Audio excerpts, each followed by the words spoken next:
नमस्कार प्रिय विद्यार्थियों, मैं professor Anuradha Gupta, associate professor in history, LBS government PG college Kotputli.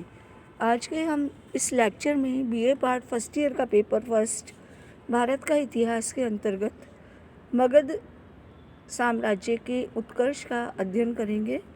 सर्वप्रथम हम इसके अंतर्गत हर्यक वंश का अध्ययन करेंगे। मगध साम्राज्य के विषय में मैं बच्चों आपको बताती हूँ मगध का प्रारंभिक इतिहास क्या है। अगर हम देखें तो प्राचीन मगध राज्य का भौगोलिक विस्तार आधुनिक बिहार के पटना एवं गया जिलों तक था। मगध राज्य के उत्तर में गंगा नदी, पूर्व में चंपा नदी, पश्चिम में सोन नदी तथा दक्षिण में विंध्याचल की पहाड़ियाँ थीं। मगध की प्रारंभिक राजधानी गिरिव्रज थी, जो पहाड़ियों के बीच में बसी हुई थी। महाभारत में गिरिव्रज के अन्य नाम भी दिए गए हैं, जो इस प्रकार हैं। गिरिव्रज को राजगृह, मागधपुर, बृहद्रथपुर के नाम से भी जाना जाता है। बौद्ध ग्रंथों में इसे बिंबिसारपुरी भी कहा गया है। मगध का सर्वप्रथम उल्लेख अथर्ववेद में मिलता है। अथर्व संहिता में ब्राह्मण सीमा के बाहर रहने वाले व्रात्य को मगध से संबंधित कहा गया है। वैदिक साहित्य में मगध के ब्राह्मणों को निम्न कोटि का कहा गया है। प्रसिद्ध विद्वान ऑल्डेनबर्ग के अनुसार उनके संस्कार वैदिक रीति से संपन्न न होने के कारण उन्हें ऐसा माना गया। वैदिक साहित्य में मगध के एक ही राजा का नाम मिलता है, वो नाम है प्रमगनंद। इसके राज्यकाल की किसी घटना की जानकारी नहीं मिलती। महाभारत और पुराणों में मगध के प्राचीनतम राजवंश का नाम बृहद्रथ बताया गया है, जिसमें बृहद्रथ और जरासंध नामक दो प्रसिद्ध राजा हुए। मगध के इस आदि वंश की स्थापना बृहद्रथ ने की थी। बृहद्रथ के बाद जरासंध मगध का राजा हुआ। पुराणों में जरासंध के पुत्र सहदेव से लेकर रिपुजन्य तक बृहद्रथ वंश के राजाओं की सूची मिलती है। 6ठी शताब्दी ईस्वी पूर्व तक बृहद्रथ या बृहद्रथ वंश का अंत हो चुका था।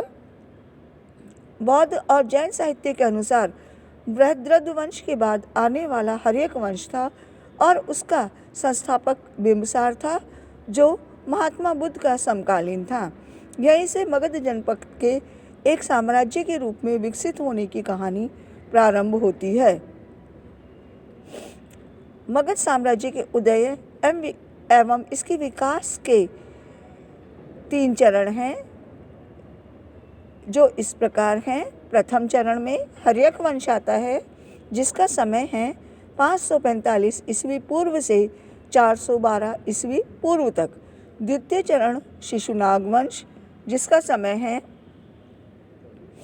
412 ईस्वी पूर्व से 344 ईस्वी पूर्व तक। और तृतीय चरण है नंद वंश, जिसका समय है 344 ईस्वी पूर्व से 322 ईस्वी पूर्व तक। मगध साम्राज्य के विकास का जो प्रथम चरण है, जिसमें हर्यक वंश हुआ, हर्यक वंश के प्रमुख शासकों में बिंबिसार का नाम आता है।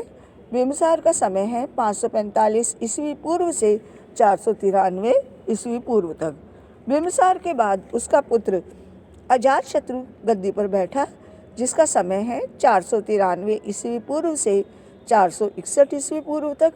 तत्पश्चात अजातशत्रु का पुत्र उदयन या उदयभद्र गद्दी पर बैठा, जिसका समय है 461 ईस्वी पूर्व से 445 ईस्वी पूर्व तक। उदय के पश्चात उसके उत्तराधिकारियों क्रमशः अनिरुद्ध, मुंडक और नाग दशक ने 445 ईस्वी पूर्व से 412 ईस्वी पूर्व तक शासन किया।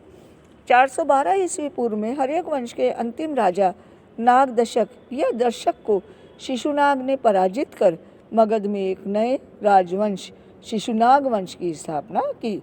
तो विद्यार्थियों, अगले लेक्चर में हम मगध साम्राज्य के विकास के प्रथम चरण में योगदान देने वाले शासक बिंबिसार का अध्ययन करेंगे। धन्यवाद।